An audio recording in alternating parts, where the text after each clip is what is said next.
Alright, hey everyone, it's DJ Steph here once again. So today I'm going to do a video on a little bit about what's in my current rack case and how I'm going to transform it down to a slightly smaller one. I've been getting a lot of emails over the past quite a while. Always everyone wants to know what do I have in my rack that I've been using for the last couple of years. How do I set things up in there? What's in there? What components are in there? I always liked having everything pre-wired, set to go. I just drop down the rack and it's plug and play sort of thing.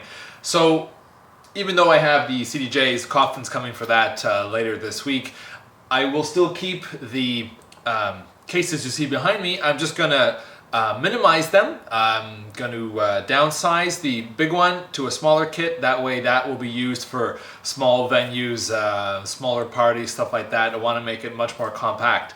So on the, I guess it's on the right, you see what I used to have, or what I still do for now, obviously, the bigger case. It's an Odyssey, the FZ10004, 10 space on the top, 4 space on the bottom.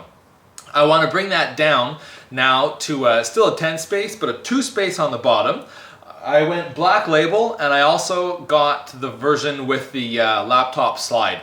So now this way, for this system, it's more of a mini system. I don't have to put the Odyssey stand to bolt it onto the back like I do with the current one. So it's much more simple setup, easy to go. So I'll show you what's in the current one, and then I'll start moving things over into the new Black Label one. Also, if you can see it back there, standing up, I also have another case that I'm going to be using by SKB. It's called the X rack, I think it is. I looked really hard to find a small little case, 2 or 4U, that I could use to put microphones or maybe a Furman in there, and that backup CD player that I've converted to for the Gemini. I didn't want to keep everything always in the bigger rack cases, especially with my coffin coming for the CDJs.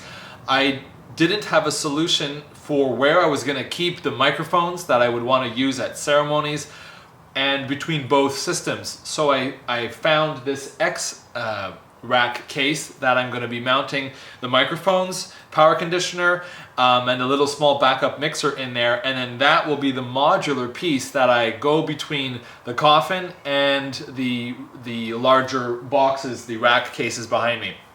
So I'll show you all that on the next clip. Alright, so here's how I currently have the Odyssey rack case configured. Now some of you might notice in the older videos I used to have the CDN player, the Newmark, up here and underneath, so that's already been swapped out for the last couple of weeks. So the way I would always have this this mounted is, of course, I had the Denon mixer here, always in the middle. The DMC2 MIDI controller for virtual DJ. I still had space up here for the old controller for the CD. Underneath, I have the Monster power conditioner. I had, well, the old CD player took up 2 spaces, and then I had my 2 microphones in here.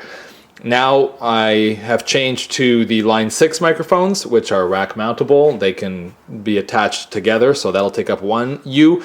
And this is the new backup, the Gemini CD player with USB input. There's a previous video about that you can check out that I did. So those 2 guys are rack mountable as well.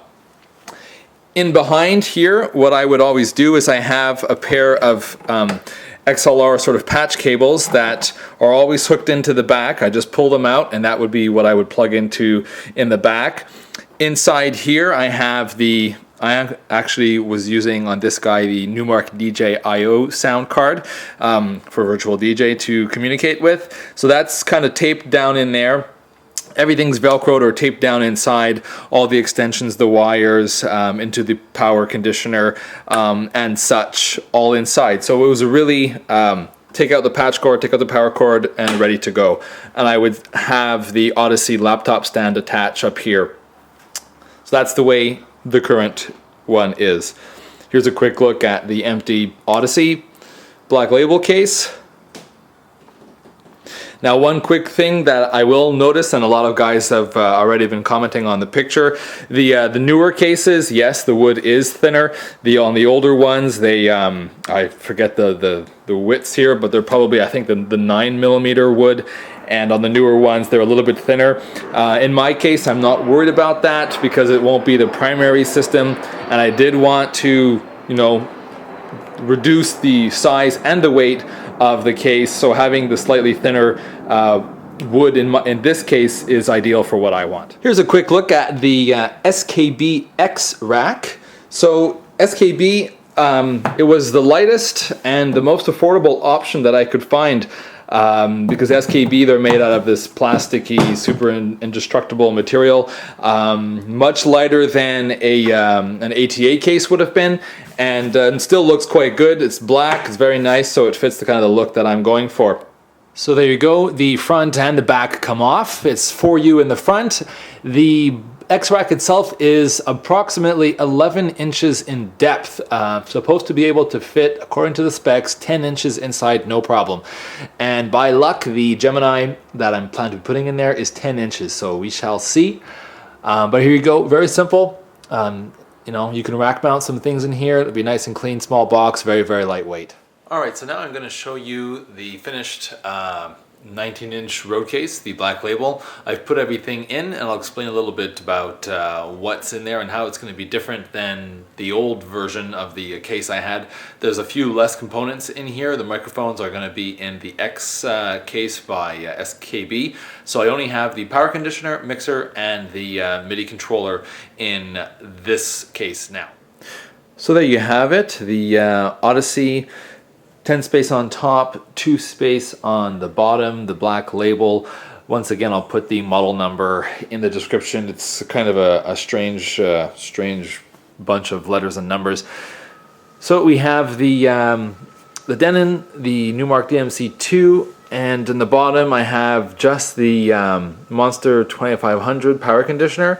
And I left space underneath here, so right now perfect space for one of the hard drives to go there. I'll probably end up putting like my pencil or my pen or the microphones in there, so it's a little bit of extra space just to store some stuff during the gig. Don't want to close it up, so it's great. And this way, the microphones and such that I used to have mounted in the rack are now going to be in the other box, and I'll show that later. So of course this is the one with the glide shelf on top for the laptop, which I really like. That's going to save me a few minutes of setup time to not have to put the L stand anymore. Very nice, this glide. They're very smooth. It has a stop on the other side so that it doesn't slide right off. So I'm really liking that. On the other side, everything's wired hopefully as cleanly as possible. You can't really see in there. But I have the Numark DJI-O, once again, Velcro down to the side, a network hub in there, a powered network hub. Couple of empty spaces on the power conditioner still. And what I like to do is I have short leads coming out of the mixer for power and for XLR. So I have, it's about a 2-foot XLR sort of extension, so then the speaker comes in right here. And same thing for all the power. I don't want to be going in and plugging in straight there, so I have little extenders. They're like 1-foot power cables. I attach them there, and then I just pull them out, attach everything from the outside, so you don't really have to go playing around in there. Another tip that I do with all the wires on the inside, and I got that from Mikey Mike about 2 years ago, is that you sort of wrap a piece of tape around all the wires to the power conditioner so nothing can get pulled out accidentally or shift, you know, during transport and wiggle out with the vibrations or stuff like that. Same thing on the hub. All the USB cables are taped down together, taped to the hub itself, so nothing can come out by mistake. Here's another tip, and I mentioned that in one of my last videos on backup. So what I have is pre-wired a simple RCA to mini jack wire that's always ready to go, and for example, you know, you have the backup of a backup or whatever.